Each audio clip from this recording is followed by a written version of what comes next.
यहां से प्रण कर कर जाना है। 10 की 10 सीटें नरेंद्र मोदी की झोली में डालना है, नरेंद्र मोदी की झोली। भाइयों बहनों, मिथिला की बेटी, मिथिला का सम्मान मैथिली ठाकुर को हमने यहां से चुनाव लड़ने के लिए चिन्हित किया है। मैथिली जी जैसे ही खड़ी रही, ढेर सारे लोगों ने इनके खिलाफ, ये महाठगबंधन ने इनके खिलाफ कई प्रचार का अपप्रचार किया है।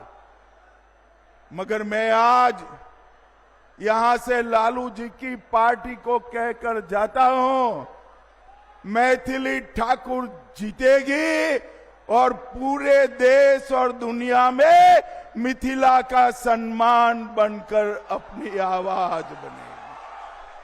भाइयों बहनों, हमने मिथिला के सम्मान के लिए ढेर सारी चीजें की है। मैं एक एक कर कर पूछूंगा किसने किया। ये सब मोदी जी ने किया है। आप बताएंगे मोदी जी ने किया? जरा जोर से बोलो, बताएंगे? तो मुझे बताओ, मैथिली भाषा को 8वीं अनुसूची में किसने रखा? अरे जोर से बोलो, किसने रखा? संविधान का अनुवाद मैथिली में किसने किया? मिथिला की पाग पर डाक टिकट किसने जारी किया? मधुबनी पेंटिंग का जीआई टैग किसने दिया? गुजरात में शाश्वत मिथिला महोत्सव किसने चालू किया? शारदा सिन्हा जी को पद्म विभूषण किसने दिया? मखाना बोर्ड की स्थापना किसने की? और अंत में इतनी सारी माताएं बहनें हैं, भव्य सीता माता का मंदिर कौन बना रहा है? भाइयों बहनों, 550 साल से अयोध्या में रामलल्ला टेंट में बसते थे। टेंट में 550 साल से लेकर आज तक ये सारी पार्टियां, जदयू, कांग्रेस, ममता, बसपा, सपा, किसी ने राम मंदिर नहीं बनाने दिया। आपने हमारे गोपाल जी को 19 में चुनकर भेज दिया। मोदी जी प्रधानमंत्री बने और डंके की चोट पर अयोध्या में रामलल्ला का मंदिर बन गया।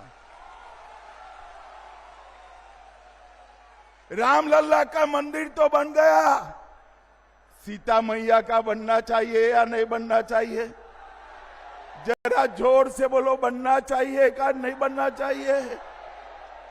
850 करोड़ रुपए से सीता मैया का भव्य मंदिर बनाने की नींव श्री नीतीश कुमार और मैंने डाली है।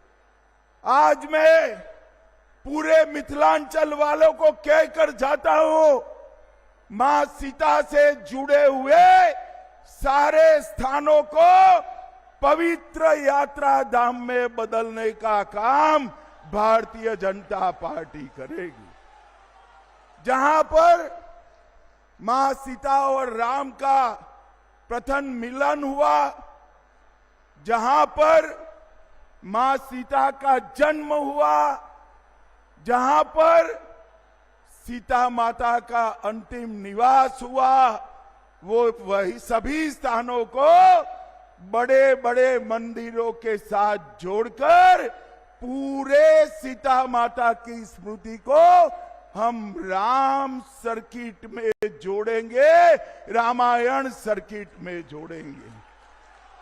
और दुनिया भर के यात्री हमारे सीतामढ़ी में सीता माता के मंदिर को देखने आएंगे, मिथिलांचल में आएंगे। और अब तो सहूलियत भी हो गई है। एक गोपाल जी कब का पीछे पड़ा था, इनके आग्रह से मोदी जी ने यहां दरभंगा एयरपोर्ट भी बना दिया है। दरभंगा एयरपोर्ट भी। भाइयों बहनों, ये मधुबनी पेंटिंग हमारा सालों से हमारे घर की दीवारों पर हम सम्मान के साथ रखते थे। मोदी जी ने अर्जेंटीना की उपराष्ट्रपति और दक्षिण कोरिया के राष्ट्रपति को मधुबनी पेंटिंग देकर वहां के यहाँ की दीवार की जगह वहां के दरबार में भी लगाने का काम किया है। भाइयों बहनों, अभी अभी बिहार का दूसरा आईटी पार्क यहां बना और यहां पर सीता माता का मंदिर भी बन रहा है। भाइयों बहनों, आप सभी बताओ मुझे जरा, ये कश्मीर जो है हमारा है या नहीं है? क्यों भाई, आवाज को क्या हो गया? भाषण तो मैं दे रहा हूं। ये कश्मीर हमारा है या नहीं है? धारा 370 जानी चाहिए थी या नहीं जानी चाहिए थी? भाइयों बहनों, एक कांग्रेस पार्टी है लालू एंड कंपनी धारा 370 को 70 साल से बचाकर बैठी थी।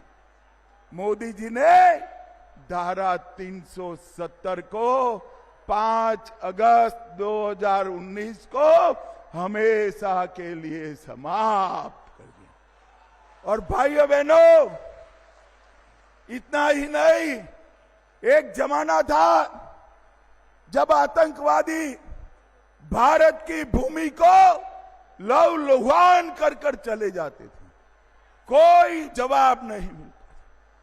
उरी में हमला किया, पुलवामा में किया, पहलगांव में किया, एक बार सर्जिकल स्ट्राइक की, दूसरी बार एयर स्ट्राइक की और तीसरी बार ऑपरेशन सिंदूर कर कर पाकिस्तान के घर में घुस कर सका।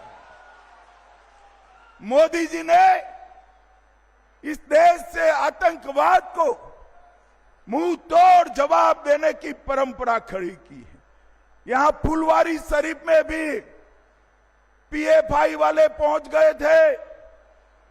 कांग्रेस की सरकारों के समय में पीएफआई बना, कोई बैन नहीं लगाता था।